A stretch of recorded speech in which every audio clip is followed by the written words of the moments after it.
मुख्यमंत्री विष्णुदेव साय ने दी press conference. कहा, पीएम मोदी के नेतृत्व में हमारे देश का विकास हुआ है। रायपुर में पदभार ग्रहण समारोह का आयोजन। कार्यक्रम में मुख्यमंत्री विष्णुदेव साय इसमें शामिल रहे। भाजपा संकल्प से सिद्धि अभियान की शुरुआत। अभियान को लेकर उप मुख्यमंत्री का बड़ा बयान। नमस्कार, खबर छत्तीसगढ़ में आपका स्वागत है और मैं हूं आपके साथ शीतल शर्मा। बुलेटिन की शुरुआत करते हैं। प्रधानमंत्री नरेंद्र मोदी के कार्यकाल के 11 साल पूर्ण होने पर बीजेपी द्वारा चलाए जाने वाले संकल्प से सिद्धि अभियान की जानकारी देने के लिए रायपुर के सिविल लाइन स्थित सर्किट हाउस में मुख्यमंत्री विष्णुदेव साय ने प्रेस वार्ता को संबोधित किया है। सीएम साय ने कहा कि छत्तीसगढ़ से पीएम मोदी का गहरा नाता है। आज भी उनका आशीर्वाद छत्तीसगढ़ पर बना हुआ है। पीएम मोदी के नेतृत्व में हमारे प्रदेश का विकास हुआ है। संकल्प से सिद्धि तक हमारे देश के पीएम के 11 साल पूरे होने पर यह हो रहा है। भारत सफलता के साथ उभर रहा है। जापान को पीछे छोड़ते हुए चौथी बड़ी अर्थव्यवस्था बन चुका है। चाहे जम्मू कश्मीर का मामला हो, महिला सशक्तिकरण की बात हो, प्रधानमंत्री नरेंद्र मोदी ने जनहित में कोई फैसले लिए हैं। साय ने कहा कि पिछली सरकार में लोगों का हक छीना गया, गरीबों का आवास नहीं बन पाया था। 13 दिसंबर को सरकार की शपथ और 14 दिसंबर को पहली कैबिनेट की बैठक में पीएम आवास को मंजूरी दी। सुशासन तिहार के दौरान पता चला कि गांव में राजमिस्त्रियों की कमी हो गई है, क्योंकि इतने ज्यादा पीएम आवास स्वीकृत हो चुके हैं। किसानों से किया गया वादा निभाया जा रहा है। 2 साल का बकाया बोनस भी दिया गया। महिलाओं के सशक्तिकरण के लिए हर महीने उनके खाते में रकम पहुंच रही है। प्रधानमंत्री जी के जो शानदार 11 वर्ष पूरे हुए उनके शासनकाल के, उसको लेकर हम लोग यहाँ पर बैठे हैं।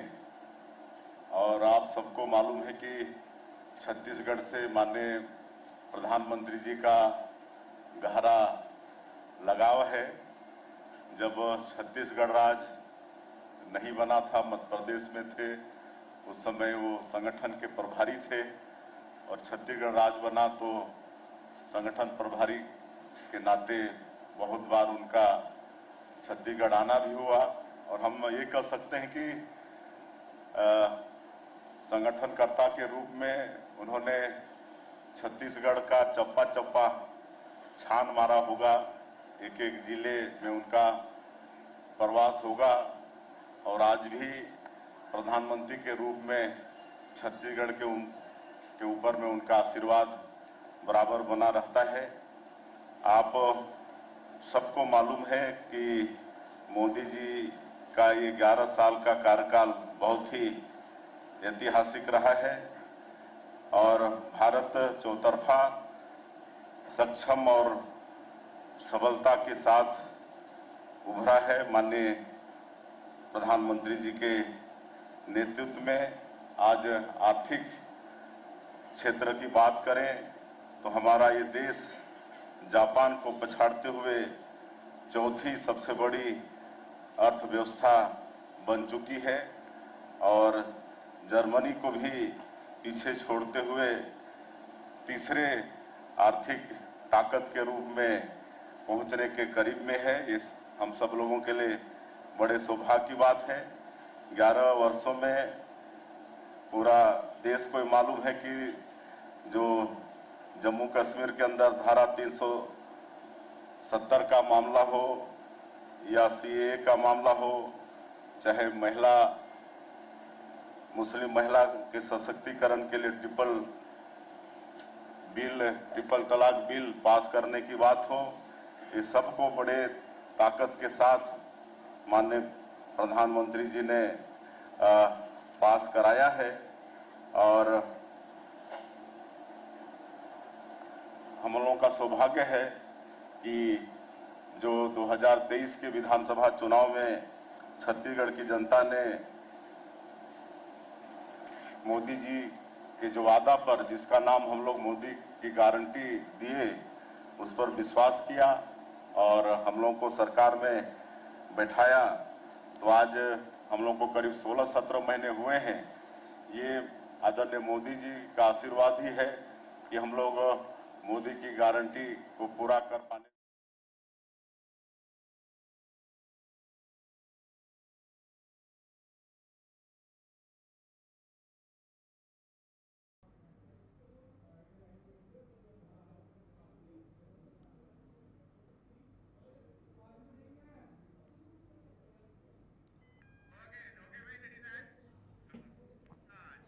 अपेक्स बैंक के नवनियुक्त अध्यक्ष केदारनाथ गुप्ता ने आज पदभार ग्रहण किया। इस कार्यक्रम में छत्तीसगढ़ के मुख्यमंत्री विष्णुदेव साय, विधानसभा अध्यक्ष डॉक्टर रमन सिंह समेत मंत्री विधायक शामिल रहे।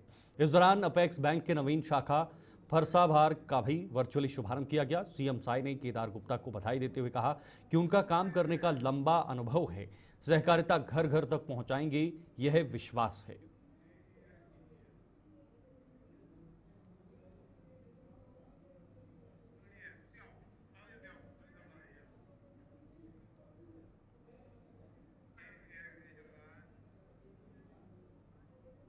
सहकारी बैंक के नवनियुक्त पदाधिकृत अधिकारी का श्री केदारनाथ गुप्ता जी का पदभार ग्रहण समारोह था और साथ में सहकारिता सम्मेलन भी था। सहकारिता से जुड़े पूरे प्रदेश भर से लोग यहाँ पर आए हुए हैं और बड़ी गरिमामय वातावरण में पदभार ग्रहण समारोह संपन्न हुआ है। हमारे प्रदेश के पूर्व मुख्यमंत्री विधानसभा अध्यक्ष आदरणीय डॉक्टर रमन सिंह जी, हमारे सहकारिता मंत्री केदार कश्यप जी, हमारे मंत्रीगण, सांसदगण, विधायकगण और निगम मंडल अध्यक्षगण और पूरे प्रदेश भर से आए सहकारिता से जुड़े बंधुओं के बीच उपस्थिति में ये पदभार ग्रहण समारोह संपन्न हुआ है। मैं श्री केदारनाथ गुप्ता जी को बहुत बहुत बधाई, शुभकामनाएं देता हूं। एक लंबा अनुभव है उनका काम करने का, तो उनके नेतृत्व में सहकारिता हमारे प्रदेश में और मजबूत होगा।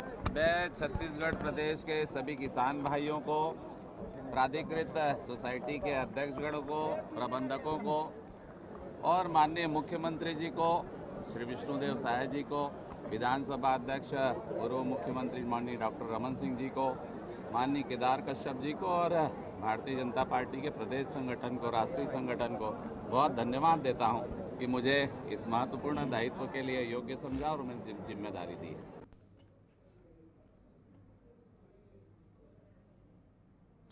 छत्तीसगढ़ में आज भाजपा संकल्प से सिद्धि अभियान की शुरुआत कर रही है। इस अभियान को लेकर उप मुख्यमंत्री अरुण साव का बयान सामने आया है, जिसमें उन्होंने कहा कि 11 वर्षों में देश की दशा और दिशा दोनों बदली है। आज देश में 27 करोड़ लोग गरीबी रेखा से बाहर आए हैं। हमारा देश दुनिया की चौथी अर्थव्यवस्था बन चुका है। साथ ही दुनिया में भारत की ताकत बढ़ी है। देश आयातक से निर्यातक की दिशा में आगे बढ़ा है और इस क्षेत्र में तरक्की हुई है। विरासत और विकास का चौतरफा काम हुआ है। सभी योजनाओं को जनता तक पहुंचाने और गांव एवं मोहल्ले तक ले जाने की तैयारी हो रही है। कांग्रेस के खोखले वादे बताने वाले बयान पर उन्होंने पलटवार करते हुए कहा कि जब तक इटली वाला चश्मा नहीं उतरेगा वे नहीं समझेंगे। जिनका इतिहासी धोखा वादा खिलाफी का है, उनके मुंह से ऐसे बयान सही नहीं लगते।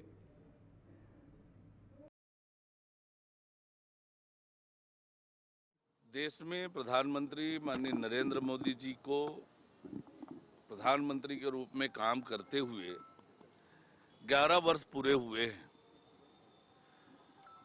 और 11 वर्ष में जो उपलब्धियां नरेंद्र मोदी जी के नेतृत्व में देश ने हासिल की है, वास्तव में यदि कम शब्दों में कहें तो इन 11 वर्षों में देश की दशा और दिशा दोनों बदली है। आज देश में 27 करोड़ लोग गरीबी रेखा से बाहर आए हैं। ये सहज रूप से नहीं हुआ है, इसके लिए इतनी प्रकार की योजनाएं नरेंद्र मोदी जी के नेतृत्व में चली है। चाहे वो प्रधानमंत्री आवास योजना हो, हर घर शौचालय निर्माण की योजना हो, ऐसे अनेक योजनाओं के कारण गरीबों के जीवन में परिवर्तन आया है, खुशहाली आई है और 27 करोड़ लोग गरीबी रेखा से बाहर आए हैं। हमारा देश दुनिया की चौथी बड़ी अर्थव्यवस्था बनी है। तो ये एक पैमाना है जो बताता है कि देश ने हर क्षेत्र में तरक्की की है। ऐसा कोई क्षेत्र नहीं छूटा है जहां पर नरेंद्र मोदी जी के नेतृत्व में सरकार ने तरक्की और प्रगति नहीं की है। आज हमारा देश आयातक से निर्यातक बनने की दिशा में आगे बढ़ा है। दुनिया में भारत का मान सम्मान और गौरव बढ़ा है, दुनिया में भारत की ताकत बढ़ी है और आम लोगों के जीवन में परिवर्तन आया है। विरासत भी और विकास भी, हमारे विरासतों का पुनरुद्धार का काम, पुनर्विकास का काम और विकास का तो चौतरफा काम इन 11 सालों में हुआ है। आम व्यक्ति तक ये योजनाएं पहुंचे, उसकी जानकारी पहुंचे, इसलिए संकल्प से सिद्धि तक इस अभियान को लेकर हम सब लोग एक एक गांव तक जाने वाले हैं, एक एक मोहल्ले तक जाने वाले हैं। उसकी शुरुआत राष्ट्रीय स्तर पर हो चुकी है। आज से प्रदेश स्तर पर उसका अभियान प्रारंभ होगा। पत्रकार वार्ता के माध्यम से जिलों में पत्रकार वार्ता होंगे, उसके बाद मोहल्लों में, गांव में चौपाल आदि कार्यक्रमों के माध्यम से जन जन तक जो देश में 11 सालों में परिवर्तन आया है उसकी जानकारी लोगों तक पहुंचाएंगे। देश में प्रधानमंत्री नरेंद्र मोदी और बीजेपी के कार्यकाल को 11 साल पूरे हो चुके, जिसे लेकर राजनीति भी देखने को मिल रही है। जहां कांग्रेस आरोप लगा रही है कि मोदी ने ऑपरेशन सिंदूर में सरेंडर कर दिया है, तो वहीं इस मामले को लेकर अब छत्तीसगढ़ के गृह मंत्री विजय शर्मा का बयान भी सामने आया है। उन्होंने कहा कि कांग्रेस ने धारा 370 न हटाकर देश के बड़े हिस्से को देश से अलग रखने का काम किया था। इसके अलावा भारत को एक सॉफ्ट स्टेट बनाकर रखा था। उनके कार्यकाल में दिल्ली, मुंबई में आतंकी हमले होते थे और यह आतंकवादियों को बंगले में बुलाकर बिरयानी खिलाते थे। लेकिन बीजेपी के कार्यकाल में भारत ने सर्जिकल स्ट्राइक, एयर स्ट्राइक और ऑपरेशन सिंदूर के जरिए जवाब देने का काम किया है।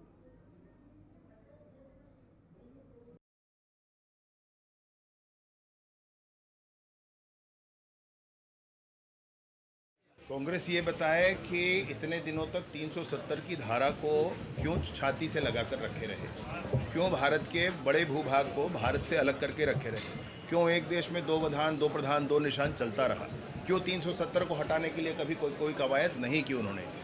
कांग्रेस की पार्टी ये बताए कि पूरे देश का जनमानस जो विषय चाहता था कि अयोध्या में भगवान राम का मंदिर बनना चाहिए, उसके लिए कभी कोई प्रयास क्यों नहीं किया कांग्रेस ने, कभी आगे आकर के उसने काम क्यों नहीं किया।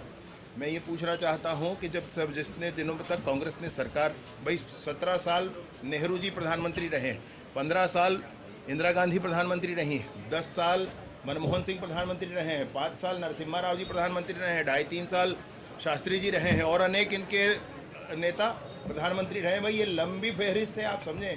इतने बड़े कार्यकाल तक देश को नेतृत्व करने के बाद कितना एम्स आपने दिया था, थोड़ा ध्यान करें। एक, अभी कितने एम्स हैं सोचे भला।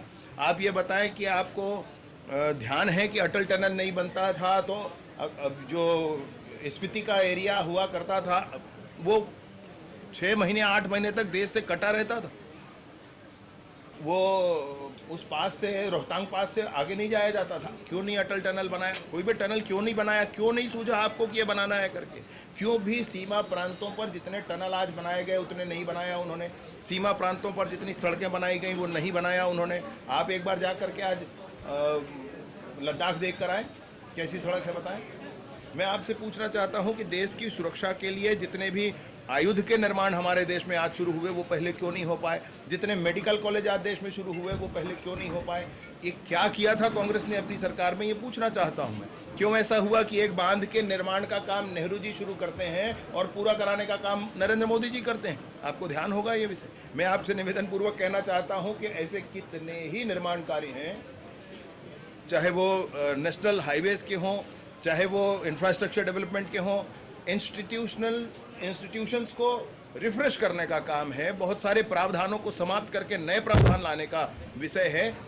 मुस्लिम माताएं बहनें पीड़ित होती रहीं, 3 तलाक नहीं हटा पाए कभी। क्यों? वोट बैंक का फिक्र है। कभी पाकिस्तान से आए हुए आतंकी हमारे बॉम्बे में हमला किया करते थे, दिल्ली में हमले किया करते थे, देश के आंतरिक भागों में बम फूटा करते थे, कभी एक बार पलट के पाकिस्तान को जवाब नहीं दिया। अभी सर्जिकल स्ट्राइक से, एयर स्ट्राइक से, अभी ये सिंदूर, ऑपरेशन सिंदूर से स्पष्टता की गई है कि भारत कमजोर देश नहीं है।